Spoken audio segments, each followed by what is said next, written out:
Welcome to the Killer Innovation Show, the longest continuously produced podcast in history. Each week, Phil McKinney brings you the insights and strategies to amplify your creativity and innovation skills. Here's your host, Phil McKinney. Hey, welcome to the studio. Just wrapping up some sketches here. Today's topic is on strategic thinking. Given today's world with all the news happening and everything constantly changing, a question that I get quite often is, how do you deal with this unexpected? Well, you don't have to deal with it. The key is, do you plan for it? So what you find out in the general world is most people are just scrambling to adapt to whatever the unexpected is, whatever the morning's headline is. However, there are a select few people that are already 3 steps ahead of everybody. They saw the change coming, they prepared for it, and they positioned themselves to benefit from it. But how do they do that? What's their strategic weapon? What is that secret weapon that they have? It is their thinking skills, specifically their strategic thinking skills. So I've put together this episode, and by the end of this episode, you'll master what I think are the 6 most powerful strategic thinking skills. And I'm going to give you 5 practical frameworks, exercises on how to apply this to your decision-making abilities. Not just the skills, but the important part here is, how do you apply it? You'll develop the same mental toolkit used by all these people that are out there, that people get tagged as visionary leaders and innovative thinkers. They don't have special insight. They do dedicate the time to think deeply, and to apply their strategic thinking skills. And you'll discover exactly how to apply them. This isn't just a theoretical sit back and learn. This is really about, how do you spot the opportunities that others miss, and how do you avoid the pitfalls that trap even the smartest people? So let's start off, but before we dive into the specific techniques, let's get it clear on what strategic thinking actually is.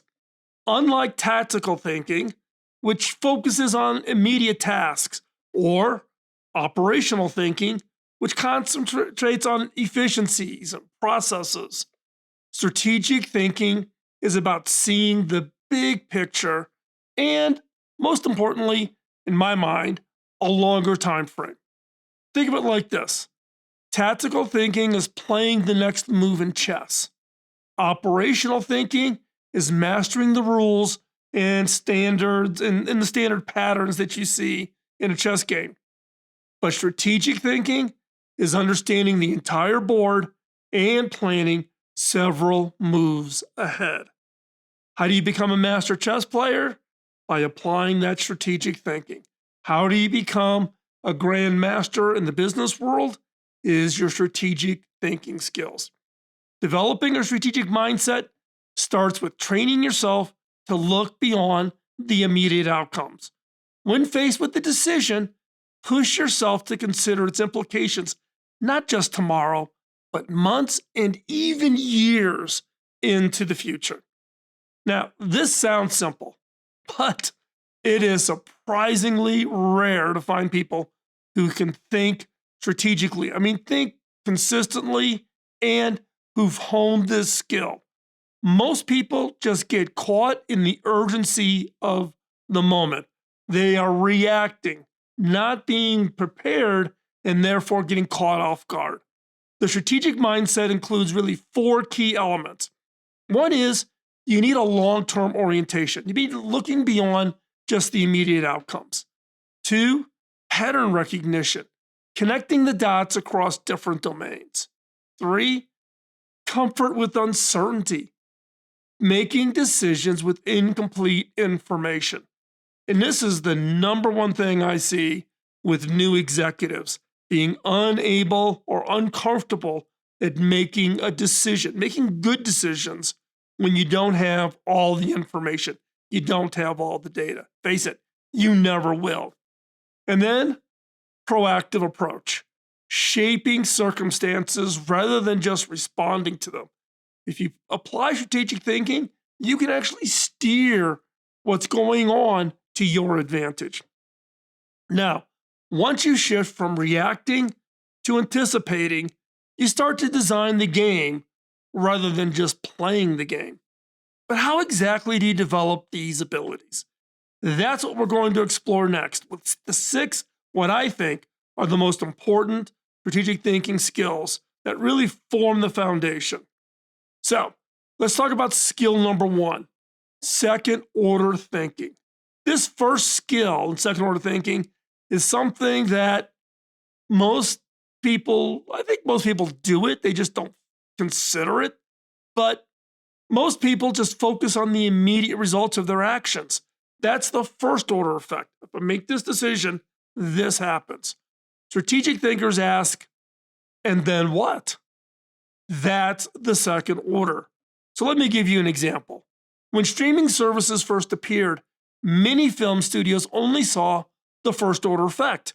Wow, a new revenue stream. And they licensed their content.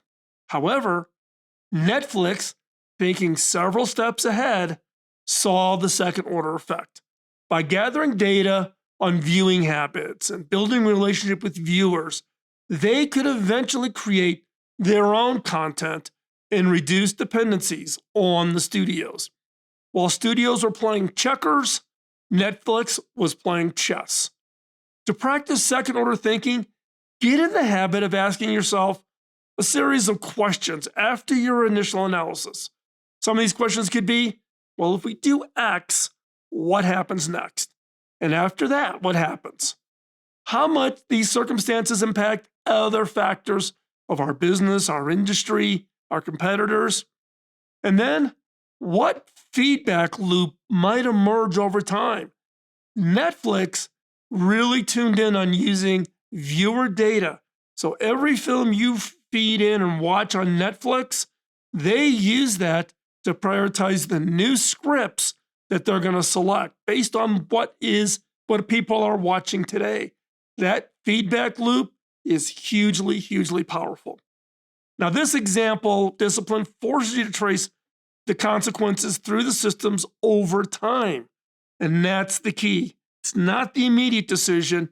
It's about thinking beyond what happens next and what's the impact of that and what happens next. Skill number 2, probabilistic reasoning.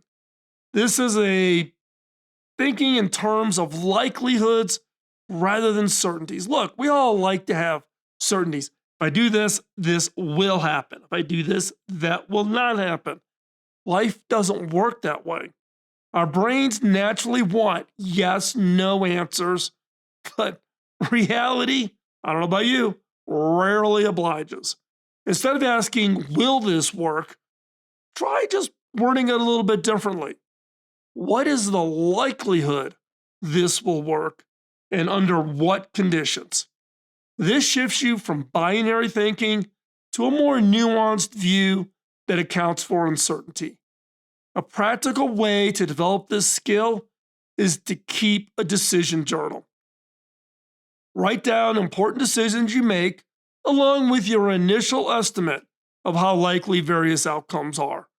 And over time, review these notes to calibrate your judgment. Look, nobody has that perfect gut. Nobody has that perfect analysis that says, there's a 71% chance this is going to become true. You take your gut, assign a number, see what happens, go back, calibrate.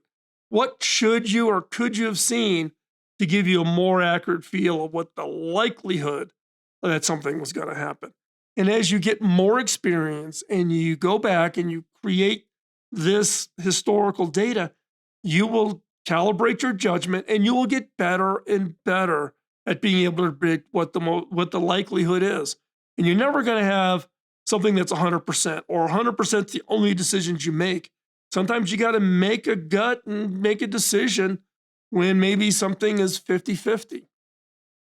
Skill number 3, opportunity cost assessment. This opportunity cost assessment is really that understanding that every yes means saying no to something else. Resources are always limited, whether that's money, time, people. Strategic thinkers habitually ask, if I pursue this option, what am I giving up? This question prevents the common trap of chasing good opportunities at the expense of great opportunities. To practice this skill, whenever you're making a significant decision, force yourself to list at least 3 alternatives you're giving up by choosing your preferred option. You can't do everything. 2 arms, 2 legs, 24 hours a day. Certain laws of physics, we just have not figured out how to get around. Now, this asking yourself and listing those 3 alternatives that you're giving up, this creates the mental habit of seeing these hidden trade-offs. And everything has a trade-off. If I stop at the store on the way home, am I going to be late for dinner? That's a trade-off. If I choose to do this side hustle, what am I giving up? If I choose to work on this project, I don't have as many resources for that project. It's always these hidden trade-offs, and 99% of the people never consider them. Skill number 4, inversion thinking. Now, inversion thinking is somewhat counterintuitive. Instead of asking how to succeed, ask how you might fail. Imagine you're launching a new product. Rather than just planning for success, ask yourself, a year from now, if this project has failed miserably, totally gone nose down in the dirt, what will have caused that failure? This perspective reveals potential problems you might otherwise miss. This approach, sometimes called pre-mortem, not post-mortem, pre-mortem, think about it ahead of time, is remarkably effective at exposing blind spots in your thinking and strengthening your plans, strengthening the overall process of getting this product into the marketplace. Skill number 5, scenario development. Scenario development is one that's been around for a while, but it's really your ability to envision multiple possible futures. Look, I have spent the majority of my last 30 years of my career has been focused in a good chunk, probably 30% of my job is looking out and trying to predict the future. For years, for decades, I would do a end of December video. You can go find them online at HP or on the Cable Lab site, predicting the future. Now, I was pretty good at it after a while. You kind of get tuned into it, but you're never 100%. Scenario says that there's multiple futures, and it's never a single predetermined path. This range of possibilities creates multiple paths, and you're keeping your eyes open as to which path is emerging or not emerging. Strategic thinkers don't try to predict exactly what's going to happen. In fact, if someone says they know the future, the one thing you will know for sure is that they're going to be wrong. They good, honorable, honest, high integrity strategic thinkers know and will not try to predict exactly what will happen or convey that they know exactly what will happen. Instead, they identify a few distinct possible futures and they prepare for each. You prepare for all of them. This whole process really creates resiliency and adaptability, because if maybe that future starts to become the most likely, well, you've already thought about it. You've already prepared for it. Now, to practice the skill, identify the 2 or 3 major uncertainties in a situation, such as, is the regulatory environment in Washington, D.C. going to change? Is the interest rates on business loans going to go up? What's the issues with intellectual property law change? There's all kinds of uncertainties. Pick 3 and then imagine how different combinations of outcomes might play out and how you could think differently about it. Don't aim for dozens of scenarios. Just a few meaningful alternatives that cover the range of possibilities that are important to you.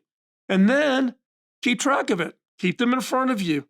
And then as you maybe look at them weekly or monthly, go out and test which one is the most likely one that is starting to emerge. And then based on that, then you know which one to focus on. But the fact that you've thought about it, you thought about those impacts, you've prepared yourself to be resilient no matter what happens across these three big things out there that could come in and impact you, that is what is one of the key benefits of having that long view, that forward view in strategic thinking. And then skill number 6, first principles analysis. We've talked about this.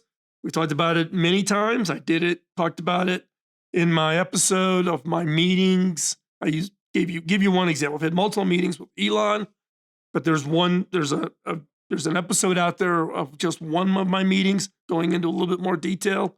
I've done episodes on first principles thinking, which is one of Elon's core skill sets that really differentiates. But this first principles, really, what is it? It's breaking down complex situations down to fundamental truths rather than relying on analogies or conventions or assumptions. It's the fundamental. Think about it, almost down to the level of the fundamental law of physics. So, for instance, when Elon approached rocketry, he didn't start with the assumption that using rockets to put things up in space is expensive. He asked, how do we do it? What are the materials? What are the processes? What are the things that drive that cost? And then what is it that they can do on a first principles approach on how they could do it differently, like reusable rockets, and therefore totally transform what it means to go to space. Now, to practice this skill, when facing a challenge, ask yourself, what are the fundamental truths that I know with certainty about this situation? And build your thinking up from these foundations and ask yourself, how do I change it? How could it be different? How could it be different? And then you start from those foundations rather than starting with assumptions or conventional wisdom, like, you put a rocket up, but then it's thrown away and you rebuild a new rocket for the next launch, which is what we've been doing since the beginning of rocketry. You challenge yourself. Now, we talked about the 6, what I think are the most important skills individually. Now, you might be wondering, how do they work together in practice? So let's look at how these abilities combine to create truly strategic thinking.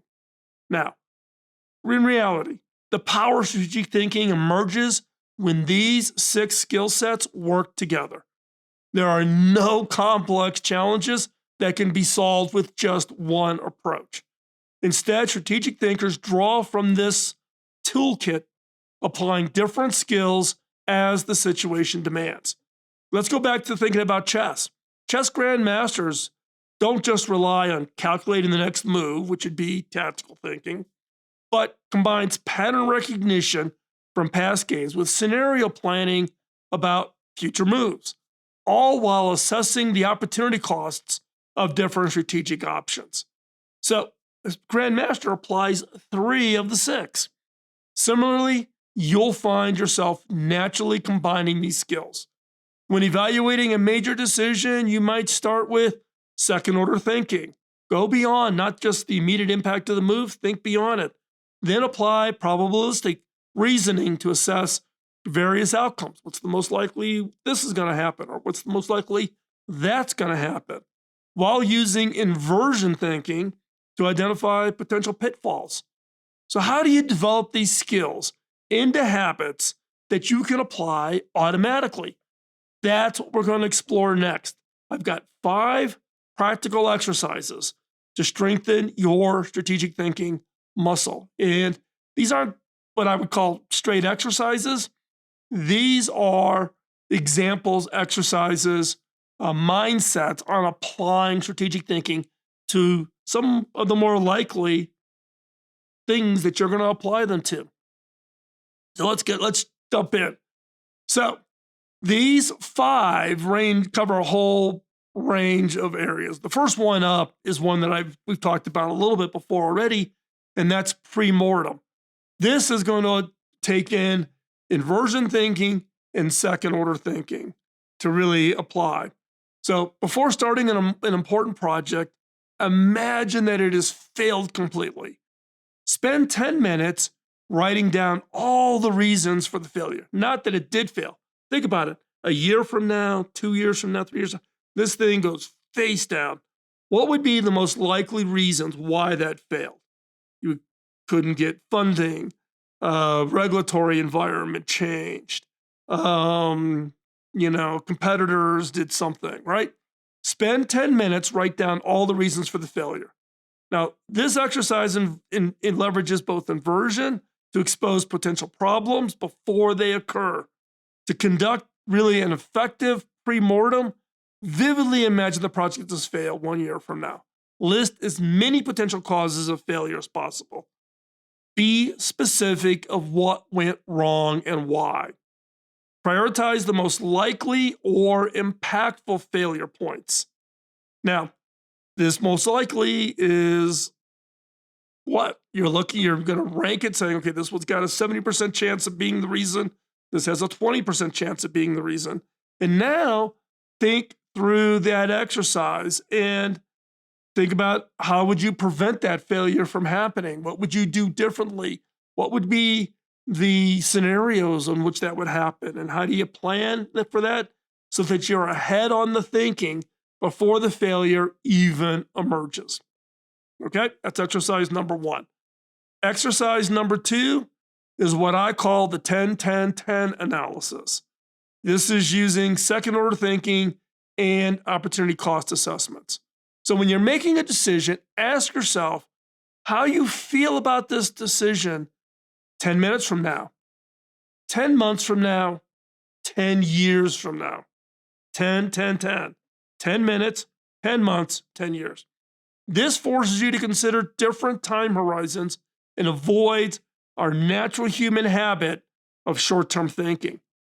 The power of this exercise lies in identifying decisions that might feel good in the moment, but cause regret later on. Or conversely, decisions that feel difficult now, but will prove invaluable in the long run.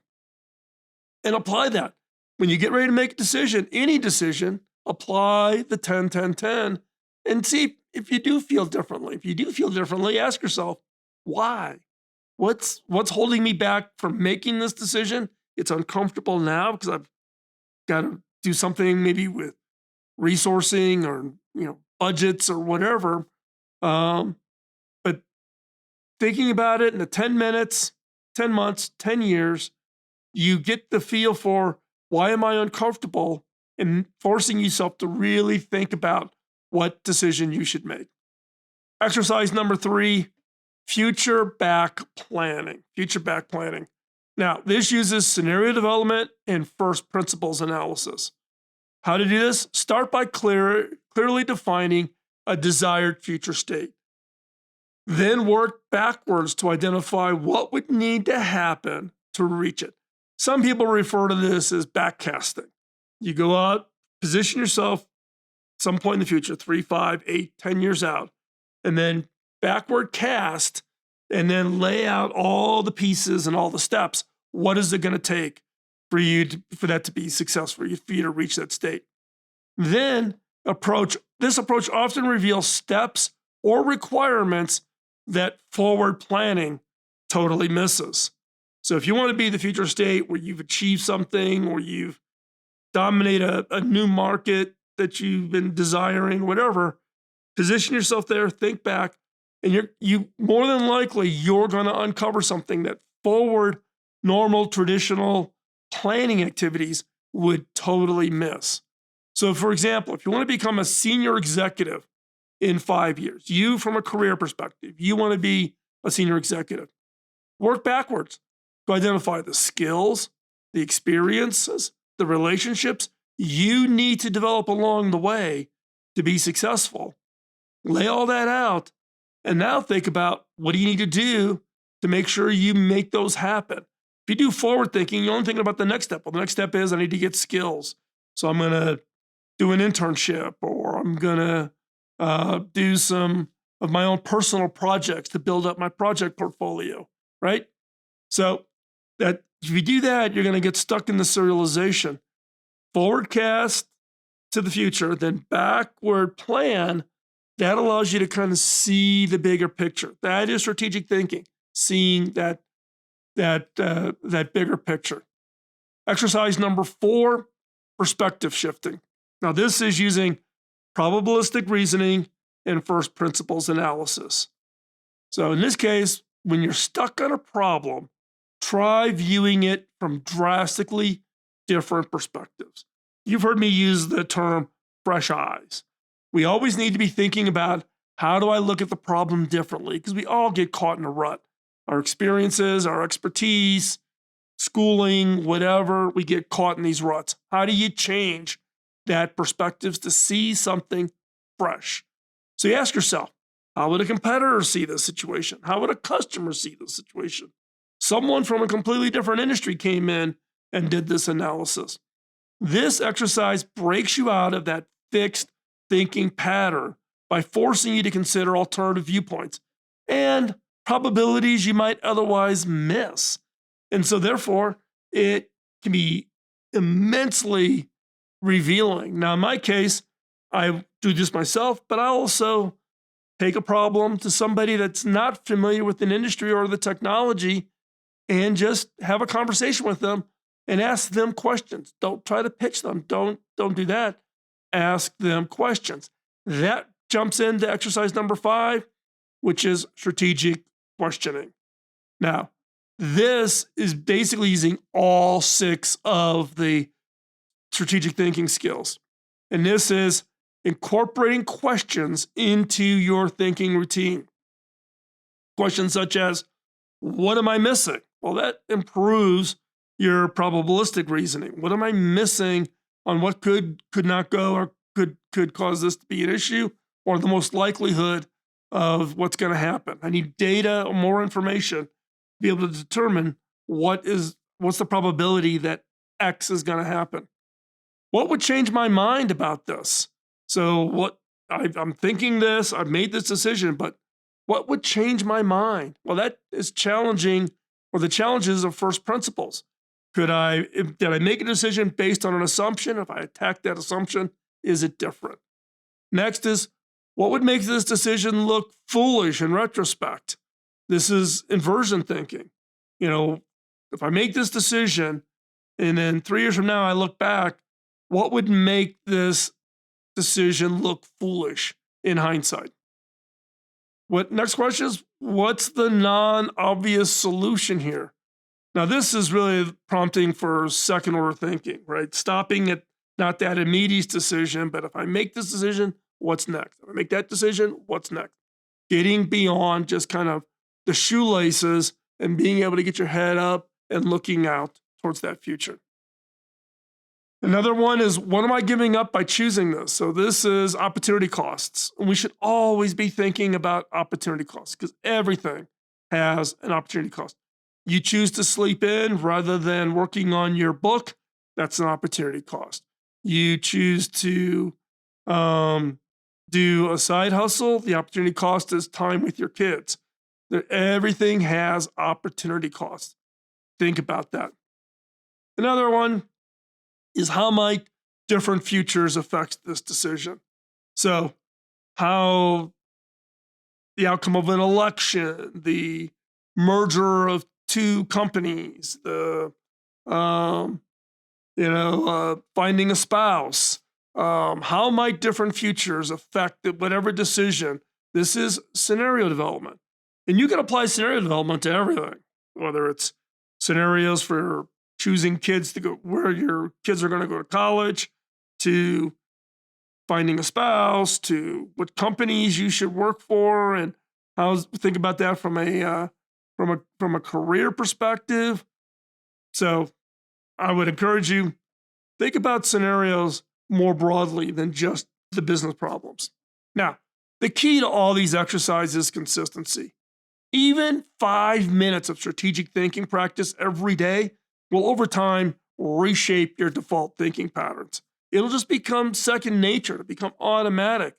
But how do you incorporate these practices into your busy life? My life is busy. I've got a full-time job, more than a full-time job as a CEO. I have my studio doing work and advising companies and entrepreneurs and people that I'm willing to invest some time in. I'm doing content creation for the channel for you. I'm a busy person, but all of us can find a little bit of time in practice and build up our exercise. So let's talk about how you do that. The true test of any skill is whether you use it in daily life. But here's how to make strategic thinking a natural part of your routine. Start small. Don't try to transform your daily routine with a big long list and checklist or whatever. Do not try to apply strategic thinking to every decision. You will quickly burn out and you won't make any decisions. Instead, choose one significant decision each day for a little bit of a deeper analysis. This might be a work decision, a financial choice, or even a relationship issue. There are 4 really what I would consider effective ways to integrate strategic thinking into your daily routine. 1, create triggers for strategic thinking. So, for example, whenever you use phrases like I always or I never, pause and ask if you're falling into rigid thinking patterns. I always do this, or I always make this decision when this happens. Or whenever you feel pressure to decide quickly, someone saying, hurry up, I need to make a decision right away. Take a breath and ask what would happen if you delayed the decision by a day. 10 minutes, 10 months, 10 years. Could be 2 minutes, 2 days, 2 months, right? What happens if you delay the decision by a day? 2, find a strategic thinking partner. Have someone to discuss decisions with that dramatically improves your thinking quality. Look for someone who thinks differently than you do, is not just like you. Find someone who looks at things completely different from you. That friction between perspective often generates insights neither person would reach alone. 3, schedule dedicated strategic thinking time, even 15 minutes once a week. We're talking about 15 minutes out of 7 days. That can make a difference. Use this time to consider long-term questions or review important decisions. 4, practice reflection. After making important decisions, take note of what went well and what you might do differently next time. This will build your strategic muscle and your confidence in the decisions you make in strategic thinking. Now, balance is crucial. Strategic thinking doesn't mean getting lost in analysis paralysis, which is very easy to do. Sometimes a quick decision is better than a perfect one made too late. The goal is appropriate thinking, matching your mental effort to the importance of the decision. And perhaps most importantly, be patient with yourself. Strategic thinking is a lifelong journey. It's not a decision. You will have days when you fall back into reactive thinking, and that's okay. We all do it. The goal is progress, not perfection. And you can't operate in strategic thinking 24/7. Know when it's appropriate and then apply the appropriate skills to the problem, opportunity, decision that you're trying to make. And speaking of progress, let's wrap up the most important takeaways from today. So let's take a step back and review. We've covered a lot of ground in this episode, from understanding the strategic mindset to developing specific skills and practices. But here are the key points to remember. Strategic thinking isn't about predicting the future. It's about preparing for multiple possible futures and positioning yourself for whatever happens. Your strategic thinking toolkit includes the strategic mindset, long-term orientation, pattern recognition, comfort with uncertainty, and proactive thinking, not just lean back, engaging. The 6 core skills, 6 most important skills in strategic thinking is first up, second order thinking, probabilistic reasoning. Third is opportunity cost assessments. 4 is inversion thinking. 5 is scenario development. 6, first principles analysis. Now, I've also given you 5 powerful exercises, basically structures that you can apply to a whole variety of different things that you're working on. And it's really designed to give you a framework to start with so that you can learn when to apply and when to mix and match the different skill sets. We talked about the pre-mortem. We talked about the 10-10-10 analysis, 10 minutes, 10 months, 10 years. We talked about future back planning, catch yourself in the future, look back. We talked about perspective shifting, get fresh eyes. How would your customers, competitors, others from outside your industry think about this? Strategic questioning, asking really good questions, and that being able to then apply and think about all 6 skills against whatever problem you're working on. Now, integration in your daily life happens gradually. Start with 1 decision per day and just build from there. Your challenge for this week is to choose just one of the strategic thinking skills we've discussed and apply it to an important decision you're facing. Notice how it changes your perspective and possibly even your choice. Now, as we wrap up, thanks for staying with me all the way to this point in the episode. If you found value in the strategic thinking concepts, please hit the subscribe button, click the notification bell so you don't miss future episodes. Also, give us that thumbs up, give us the like. Your likes really help us in the algorithm to make this content visible to others who could benefit from it. If you'd like to support the creation of new content like this, our thinking skills or think like, or the work that we're doing here in the studio, applying these thinking skills to your creativity, to your innovation efforts, then the best way is to become a patron over on Patreon, or by becoming a paid subscriber to Studio Notes newsletter over on Substack. You'll find the links in the show notes below or in the comments. So check that out, find those, and support us. Now, as I've said in the past, none of the funding that comes in through this comes to me. It actually pays for the staff behind the scenes that does editing of the videos and editing of the audios and does all the things that happen behind the scenes that really make this available. If I had to do it all by myself, we'd be lucky if we could get 1 show out a month if we were lucky. So throw a little bit of money into the pot, helps cover the cost for doing that, and we can keep up at a pretty good pace. Now, remember, strategic thinking at its heart isn't just about making better decisions. It's about creating options, understanding that future. It's optional futures, and it's really about creating options for your future self. So every time you think strategically, you're investing in possibilities that your future self will thank you for. So until next time, keep thinking ahead. Be looking to the future and make those changes and make those decisions and do it the right way, applying your strategic thinking skills. We'll see you next week. Bye-bye. Podcasting nonstop since 2005, this has been the Killer Innovation Show on the Innovators Network.